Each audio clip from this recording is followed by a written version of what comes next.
Do you ever feel like you owe it to yourself and perhaps to the craft of blacksmithing in general to do better work?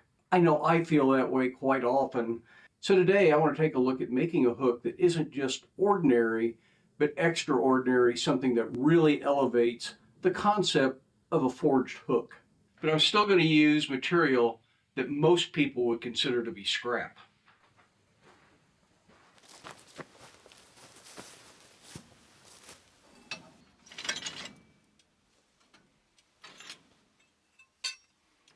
I found a hodgepodge of stuff out there in the scrap pile. The main ornament on this hook is going to be out of this 1/4 by 1 inch bar. I'll make the actual hook part out of this 1/4 by 3/4 bar. There'll be some little scrolls or tendrils on the side of the main element out of 4 pieces of 1/4 inch square bar. And there'll be a little collar to cover the forge weld area, and I'm thinking this piece of 3/16 by 3/4 will work for that.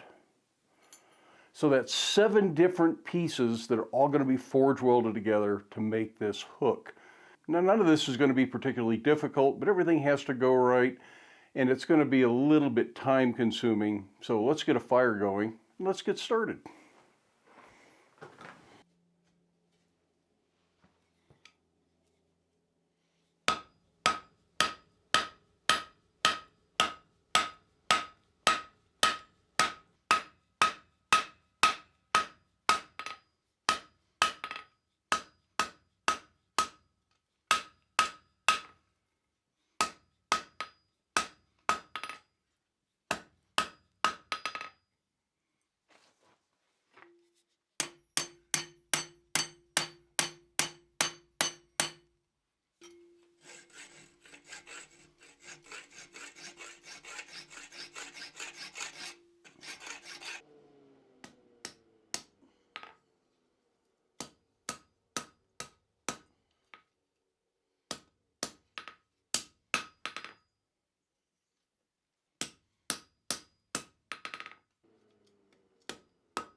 Well, that gives us the main center element. This is kind of fiddly, cools off fast, lots of reheating.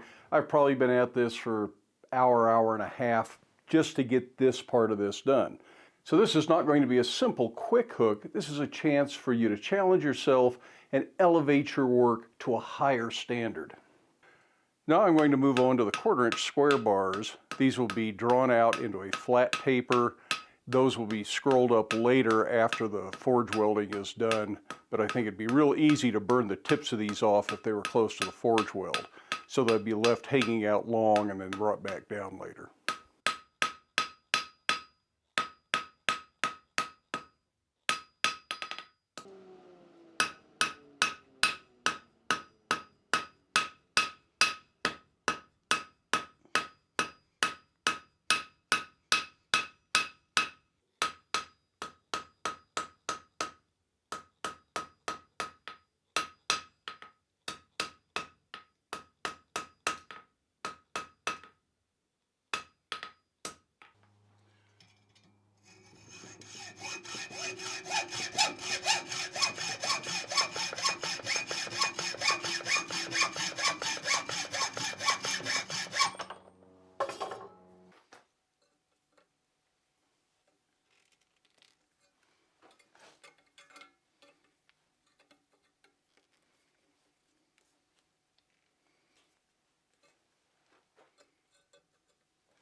Taking a moment to clean the clinker out of your fire and make sure you got a good clean fire will go a long ways towards guaranteeing success with a forge weld. A clean fire is critical.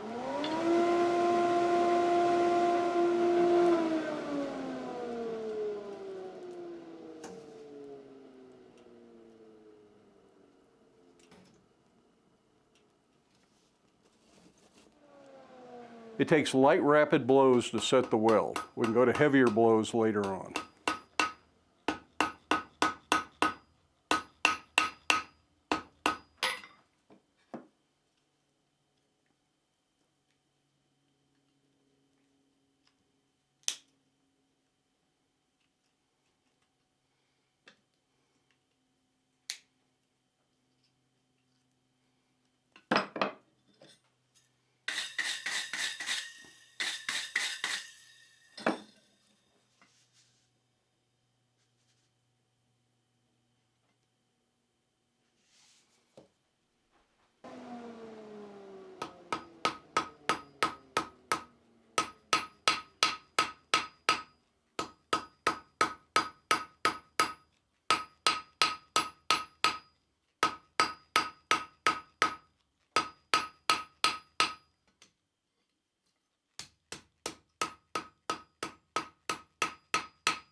I took a little lunch break, let this cool off so I can take a closer look at it. Also let my fire go out intentionally so that I can get in there and really do a good job of cleaning it out. There's only one more forge weld to do, but I really don't want a dirty fire and start scaling and burning. This has a lot of crud on it from flux and a little bit of scaling in the fire. Ultimately, we're going to need to clean all that up. So the next thing to do is to take this other piece of material and I'm going to put a collar on. It adds one more little detail of interest to the piece. The scarf pretty well disappears. I could get away with this and not do this. It doesn't need it, but I think it really adds to the look of the hook. So we're going to go ahead and do that. This is really only a three-sided collar. The back will be flush, so it wraps around the two edges and across the front.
Well, this hook certainly met all of my goals and expectations and very likely exceeded them. I am really happy with the way this came out.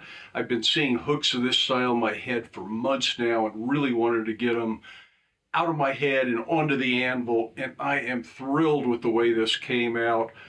I hope you enjoyed the video. Remember, channel members get early access to the videos, and Patreon patrons not only get early access, they get the videos ad-free. But for everybody that's watching, thanks for stopping by and watching the video. If you're subscribed, thanks for being a subscriber. If you're not subscribed, I would love it if you hit that subscribe button and give the video a thumbs up. In the meantime, I hope you have time in your day to get out to your shop. Make something, but stay safe. Wear your safety glasses. We'll see you for the next video.